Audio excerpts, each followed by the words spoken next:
en su presentación, no solo entre pacientes, sino un mismo paciente podía tener diversas presentaciones a lo largo del tiempo. En un momento podía tener un lupus leve, en otro momento tenía un lupus muy grande con gran compromiso de diferentes órganos. Hablamos del curso ondulante a lo largo del tiempo. Hablamos de que estos pacientes a momentos hacían lupus graves y luego entraban en remisión, no siempre por tratamiento. Obviamente, la gran mayoría no hace remisión espontánea. Tienen que recibir tratamiento todos los pacientes que tienen actividad lúpica de acuerdo al índice de actividad de su enfermedad. Sí, y las manifestaciones se actuaban a lo largo del tiempo. Era otro aspecto clínico del lupus. ¿Qué significaba eso? Que el lupus, por ejemplo, había niños que debutaban con anemia hemolítica o con trombocitopenia. Años después, recién hacían artritis, recién hacían compromiso renal, y uno revisaba los sueros de estos pacientes, los sueros que estaban almacenados, y veía que en realidad eran lupus desde un principio, ¿verdad? Estos eran los criterios de clasificación del American College del año 82, con el porcentaje de presentación de pacientes latinoamericanos de acuerdo al grupo latinoamericano de estudio de lupus al cual pertenezco, ¿verdad? La artritis era la manifestación más común y tenía un antinuclear positivo. 98% de los pacientes tenían ANA positivo en Latinoamérica. Y en general tenía un 95% de sensibilidad, pero la especificidad no era muy buena. Es por eso que el 2014 se van describiendo mejor los síntomas y estos criterios del 2014 mejoran la especificidad muchísimo. O sea, a la vez que alguien clasificaba como lupus, sí era lupus, pero había algunos lupus que se empezaban a escapar en el diagnóstico. Sí, pero lo rescatable de esto es de que los criterios diagnósticos, que ya no eran 11, los 17 que incorporan, ya se describen mejor. ¿Cuáles son esos criterios? Por ejemplo, se habla de eritema malar lúpico, ¿sí? Fíjense, el eritema malar respeta el surco nasogeniano. ¿Están viendo, Iván? Sí, doctor. Miren, no hay compromiso del surco nasogeniano. Puede haber el lupus buloso. En un paciente que presenta una necrolisis epidérmica tóxica, también hay que descartar lupus eritematoso sistémico. El eritema lúpico maculopapular también es descrito. Este es un lupus buloso, por ejemplo. Parece un pénfigo. El eritema lúpico fotosensible es la fotosensibilidad en ausencia de dermatomiositis, de polimiositis con compromiso cutáneo, ¿verdad? Lesiones policíclicas anulares en ausencia de lesiones psoriasiformes. Siempre hay que descartar otras causas de fotosensibilidad. Por ejemplo, hay pacientes que están usando cremas para despigmentar la piel. Muchas mujeres usan cremas de noche. Entonces, al usar cremas de noche, vuelven la piel muy sensible. Entonces salen al sol y se ponen muy eritematosas, y eso no es fotosensibilidad por lupus, por si acaso. ¿Entendido? Después hay el lupus discoide clásico. Fíjense, este es un lupus discoide clásico. Puede ser localizado en un lugar o generalizado.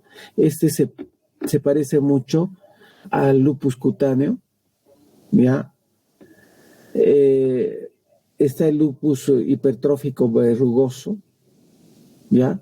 Está la paniculitis lúpica, que son lesiones inflamatorias profundas de la piel, ya, que dejan cicatriz. Estos lupus cutáneos crónicos usualmente dejan cicatriz. Si está cerca a un lugar con pelo, por ejemplo, dejan alopecia definitiva. El lupus mucoso, está el lupus eritematoso timidus, el lupus sabañón.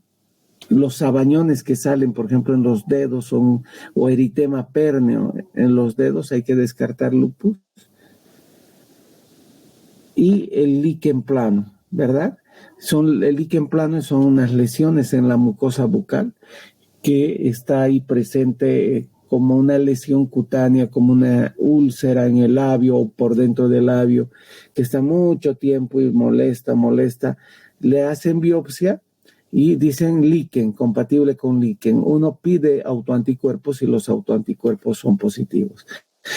También se describe en estos criterios bastante bien las úlceras bucales, pero también se describe mejor y dicen, no, toda úlcera que está en el paladar, que son bucales, en la lengua o nasales, se amplía y se describe mejor, en ausencia de lesiones como una vasculitis de Behçet o otro tipo de vasculitis, o infecciones como el citomegalovirus.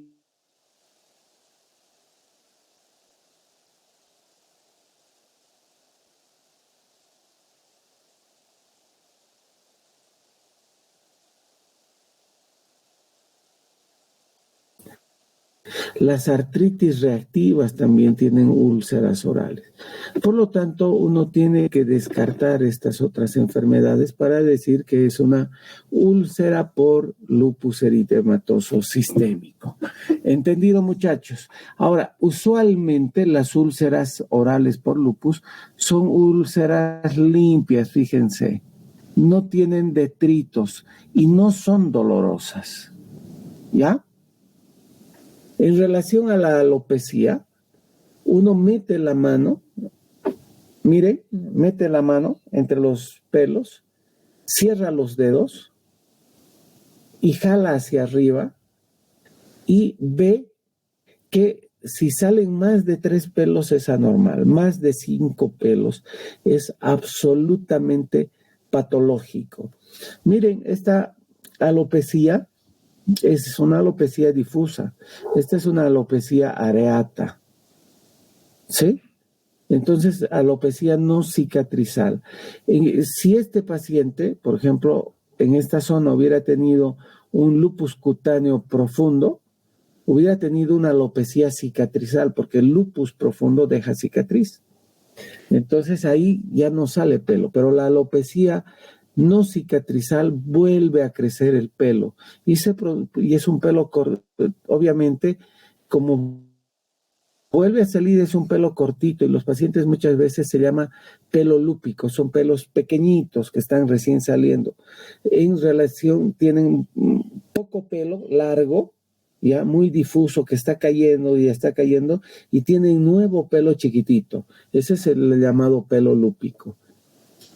Hay un adelgazamiento difuso y fragilidad capilar con cabello visiblemente corto, el pelo lúpico. Ausencia de otras causas como alopecia areata, fármacos, deficiencia de hierro. Muchas veces las mujeres posparto tienen déficit de hierro o la alopecia androgénica, ¿no? Esto es muy frecuente. Todas las mujeres se quejan siempre de alopecias, todas, absolutamente todas. Si ahorita hay alguna chica y uno le pregunta en la clase, ¿a quién se le cae el pelo? La mitad de las chicas dice, a mi doctor. Sí, a todas se les cae el pelo. Dentro de los criterios, el quinto criterio es la serositis. Es la inflamación de las serosas. La pleurosía típica de más de un día, o sea, el dolor pleurítico, derrame pleural o frote pleural, o dolor típico pleurítico, dolor en puntada de costado al respirar profundo, ¿verdad? Que dura más de un día. Dolor pericárdico típico al recostarse que mejora al inclinarse hacia adelante. La típica plegaria maometano, ¿sí? Un día de derrame pericárdico, ¿verdad? O frote pericárdico. Acá ya describen mejor. Antes era dentro del 82 serositis, derrame pleural o derrame pericárdico, y no le decían a uno cómo uno tenía que hacer el diagnóstico, y acá nos hablan ya incluso de que el dolor podía tomarse como punto positivo, el dolor típico torácico con que mejoraba en plegaria de maometano. Era suficiente el dolor típico del punto de vista clínico. Sinovitis en 2 o más articulaciones, que se caracteriza con derrame articular, o sea, tenía que haber artritis, ¿sí? Que tenía rigidez matutina de más de 30 minutos, o sea, el paciente amanece con dolor y rigidez en la mañana.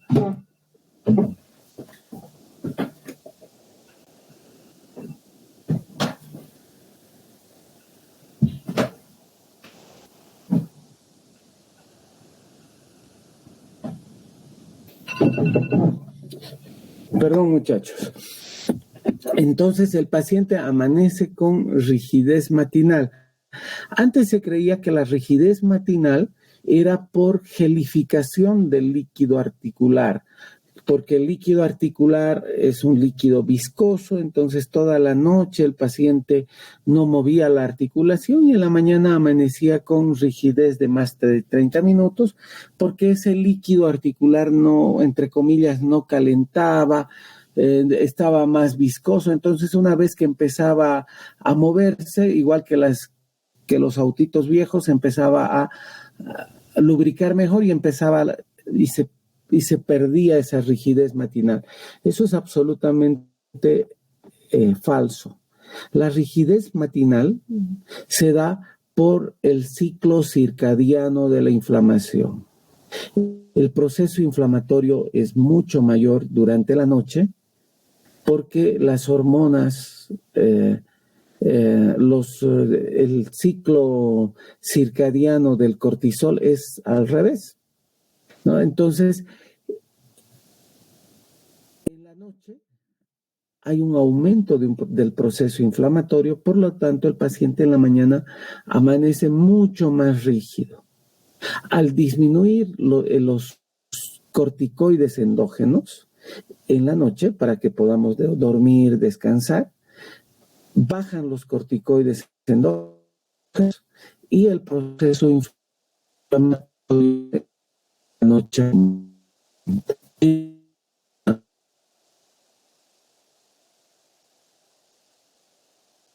van aumentando. Por lo tanto, también el proceso inflamatorio va a ir disminuyendo. ¿Entendido? Por eso se da la rigidez matinal.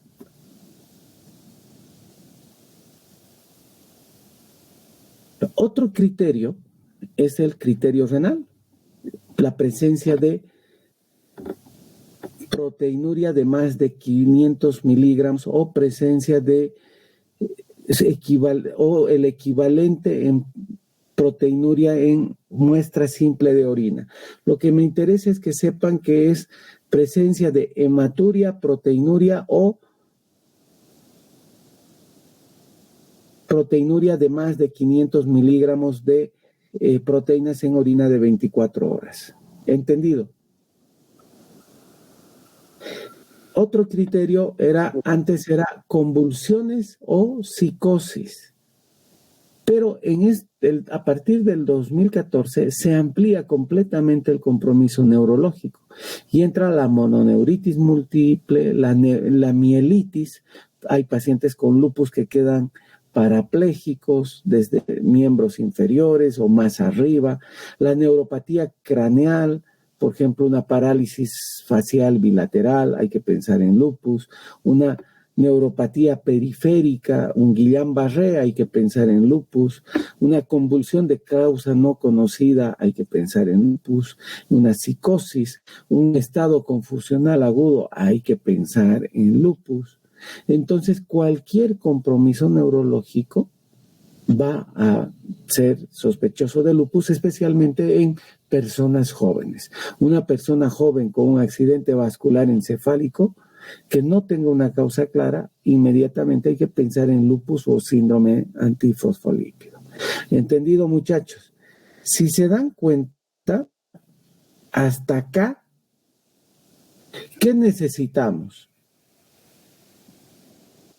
Hasta acá necesitamos nada más nuestra pericia clínica, nuestra experiencia clínica. Hablamos de manifestaciones cutáneas, que son clínicas.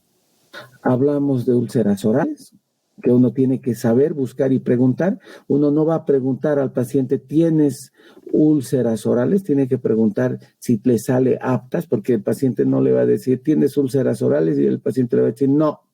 Entonces, si uno le dice, ¿te salen aptas? Le va a decir, sí, doctor. Entonces tiene que saber preguntar. Hablamos de alopecia, se te cae el pelo, ¿sí? Hablamos de dolor torácico, dolor preurítico, dolor precordial. Hablamos de artritis, y uno pregunta por la artritis.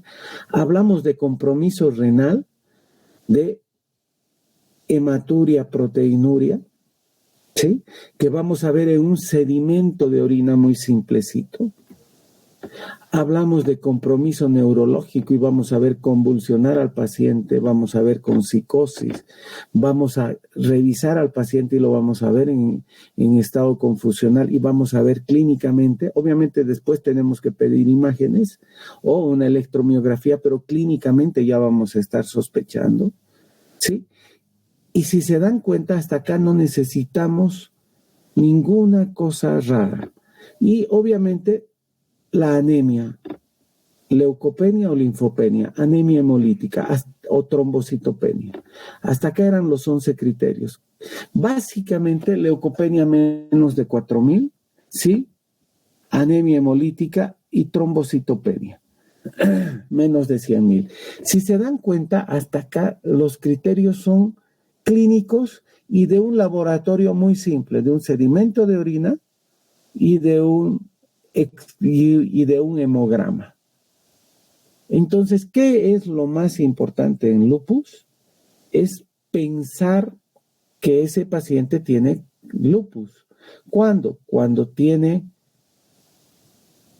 artritis más compromiso hematológico. Un paciente que tiene artritis y tiene leucopenia, hay que pensar en lupus. Un paciente que tiene artritis con compromiso cutáneo, hay que pensar en lupus. Un paciente que tiene algún tipo de compromiso cutáneo y tiene trombocitopenia, leucopenia, hay que pensar en lupus. Alguien que tiene trombocitopenia pura, siempre hay que pensar en lupus. Una mujer joven que tenga algo neurológico de causa no clara, hay que pensar en lupus. Por lo tanto, la sospecha de lupus es una sospecha clínica, no de laboratorio sofisticado. ¿Entendido? Y luego de eso va a pedir anticuerpos antinucleares, que son muy sensibles. ¿Y por qué método va a pedir el antinuclear? El gold estándar, o sea, la regla de oro, el mejor examen es el antinuclear por HEP2, que son unas células tumorales de hígado. Y el título es 1 en 80, no es 1 en 40, pregunta de examen. Un título de 1 en 40 no es un título que se deba tomar en cuenta para el diagnóstico de lupus. No es criterio de inclusión 1 en 40. Es a partir de 1 en 80, vuelvo a repetir, 1 en 40 no sirve para criterio de inclusión o criterio de ingreso de lupus. Es a partir de 1 en 80. O si no es inmunofluorescencia, un ELISA o el equivalente a la inmunofluorescencia, pero de buena calidad. Acá están haciendo antinucleares por látex. Esa técnica no sirve, ¿sí? Anticuerpos anti-DNA. El antinuclear está positivo, les decía, en 98% de los pacientes. El DNA está positivo en 70% de los pacientes con lupus en Latinoamérica, ¿verdad? Y el DNA se hace por Critidia luciae, que es un parásito que tiene gran DNA en su núcleo, ¿ya? Y el DNA se reporta como positivo o negativo, ¿ya? O el ELISA tiene que ser 2 veces el rango de referencia. A veces acá dicen DNA, rango de referencia 10, con 11 ya están haciendo el diagnóstico de lupus porque el DNA es positivo. Mentira, tiene que ser por lo menos 2 veces lo normal. Igual del antinuclear, ¿ya? El anti-SM es muy específico, igual que el DNA, pero es poco sensible. Solo el 30%, o sea, 1 de 3 pacientes con lupus van a tener SM positivo en Latinoamérica. Otros marcadores autoinmunes que ingresan como criterios diagnósticos en 2014 son los anticuerpos antifosfolípidos, anticoagulante lúpico, BDRL falso positivo, las anticardiolipinas, IgG, IgM o IgA, y la beta-2 glicoproteína 1, que es el cofactor. ¿Entendido? Y el punto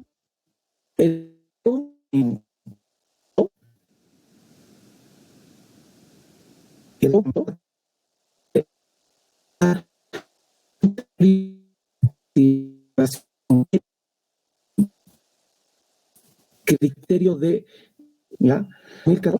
Más activo está el lupus, ¿ya? El C3, el C4 o el CH50. Más bajo hay más complejo inmune y más se está consumiendo el complemento. Pero a partir del 2014 entra como criterio diagnóstico y también se incluye el CUMS directo positivo. Entonces acá tenemos una tabla que la van a leer, repasar, pero no es que se la tenga que memorizar, donde nos van mostrando cuál es la diferencia entre los diferentes tipos de criterios. ¿Qué tenía el uno? ¿Qué tenía el otro entre el 2000, que se llama del 82 y del 2014? Básicamente es lo mismo, solo que si fíjense acá, detallan mucho más el 2014.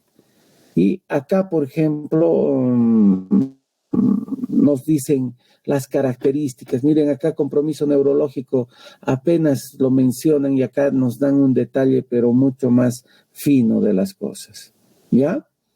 Acá la trombocitopenia apenas la nombran y acá nos dan mucho más detalle, ¿verdad? Acá el complemento bajo no está como criterio diagnóstico y acá ingresa como criterio. Básicamente es lo que les he hablado. Fíjense, muchachos, les había dicho que el año 82 y que luego se valida el año 92, 94, eran criterios muy sensibles y poco específicos. O sea, captábamos mucho lupus, pero no siempre era lupus. Y el 2014, la vez que uno captaba era lupus, pero habían algunos lupus que se iban escapando. Entonces no eran muy, muy buenos esos criterios. Es por eso que el año 2019 ya el EULAR, la Liga Europea de Lucha contra la Artritis, y el American College se unen y inician ya, o se reúnen y hacen el consenso mundial prácticamente para realizar los nuevos criterios de clasificación del lupus eritematoso sistémico, y salen los criterios del 2019, que son los criterios europeos y los criterios del American College en conjunto. ¿Y qué características tienen los criterios del 2019? Reflejan el pensamiento actual de lo que es el lupus, ¿ya? Es lo que piensa todo el mundo sobre el lupus. No solo los reumatólogos, también nefrólogos, hematólogos, internistas, neurólogos, etcétera, etcétera. Utilizan una metodología científica mucho más rigurosa, se utiliza medicina basada en evidencias, ya es multidisciplinario e interdisciplinario, ya al entrar ya no se habla de solo el American College ni del EULAR, o no solo se habla del criterios del American College, se habla del EULAR, y miembros del American College hay japoneses, hay asiáticos, hay africanos, hay latinoamericanos en el American College como profesores del American College, hay Gladel, por ejemplo, ingresa a formar parte de estos nuevos criterios del American College como parte del American College. Hay varios profesores del American College, como mi profesor, el doctor Jacobelli, ¿no? Entonces, varios ingresan a esto. Ya es un criterio internacional. Sí, usan como criterio de entrada el ANA positivo. O sea, para empezar a hablar de lupus, el paciente tiene que tener antinuclear positivo, ¿sí? Y además agrupan jerárquicamente los criterios de clasificación y ponen puntaje. No es lo mismo tener una nefropatía lúpica a tener, no sé, una mancha en la piel, ¿verdad? O una úlcera oral. Entonces, ya se agrupa jerárquicamente y se pone un puntaje. Entonces, estos criterios de clasificación, no criterios diagnósticos. El que hace el diagnóstico es el médico, por eso. Hay gente que clasifica como lupus y no es lupus. Entonces, estos criterios de clasificación de lupus eritematoso sistémico son los actuales. No está desactualizado por si acaso para el alumno. ¿Sí? Son los criterios actuales desde el 2019. ¿Y qué objetivos tienen los nuevos criterios de clasificación que están vigentes? Diagnosticar la enfermedad en personas con lupus verdaderos, o sea, descartar los falsos lupus, o sea, son más específicos. No diagnosticar lupus en caso de enfermedades imitadoras. Mejoran muchísimo lo que es sensibilidad y especificidad. Determinar cuantitativamente la importancia de cada síntoma. No es lo mismo tener nefropatía lúpica, no es lo mismo tener un lupus cerebral a tener un lupus con solo artritis o solo úlceras orales. Permiten el diagnóstico de la enfermedad en forma más.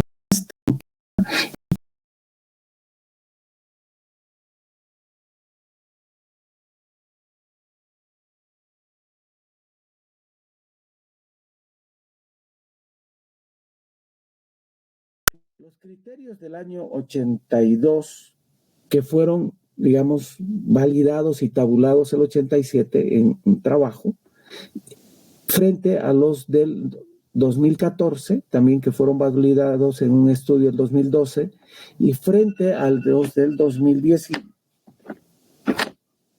a los del 2019. Fíjense, esto es la sensibilidad y esto es la especificidad. El 2000, los del 82 validados el 87 tenían una sensibilidad del 85% y una especificidad del 95%. Esto es lo que vale por si acaso. O sea, eran poco sensibles y muy específicos. O sea, no se diagnosticaba a todos los lupus, pero la vez que se diagnosticaba, sí eran lupus. La sensibilidad era entonces 85% y la especificidad 95%. ¿Sí? ¿Queda claro? Esto era en el lugar de estudio, por ejemplo, el Hospital Viedma. Y para que entiendan esta tabla, y este es el lugar de validación. Por ejemplo, nosotros mandábamos nuestros pacientes para que sean validados, no sé, mandábamos a Chile o a Estados Unidos todos nuestros datos para que vean y verifiquen que realmente sean lupus. Por eso la diferencia. Pero son los mismos pacientes.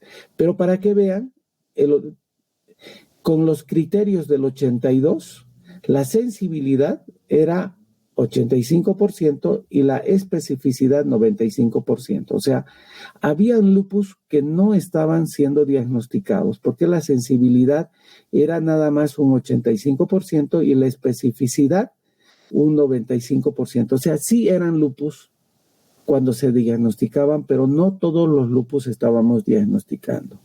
El 2014, publicado después del 2014, eran muy sensibles, o sea, estábamos metiendo a todos los lupus, pero no siempre eran lupus, 90%.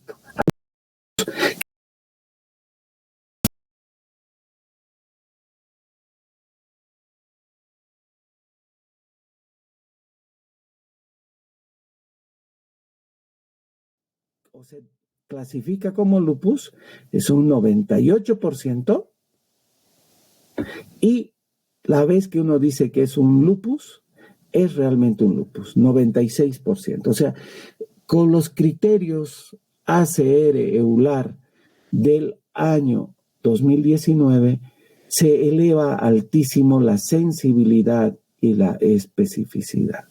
Van a repasar, porque ya saben ustedes qué es sensibilidad y especificidad. Por lo tanto, con los criterios de clasificación ACR-EULAR, hay 98% de sensibilidad y un 96% de sensibilidad. Esa es la gran ventaja de los criterios del 2019. O sea, se diagnostica los verdaderos lupus, se descarta a los lupus imitadores, se da puntaje a los lupus que no son lupus y además se hace un diagnóstico temprano y se puede diagnosticar a los niños.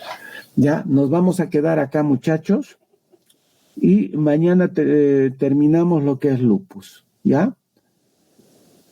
Acá están lo que vamos a hablar, después hablamos de lo que es tratamiento. ¿Queda claro? Sí, doctor. Gracias, muchachos. Gracias, doctor. Gracias, doctor. Hasta mañana, doctor. Hasta mañana, muchachos.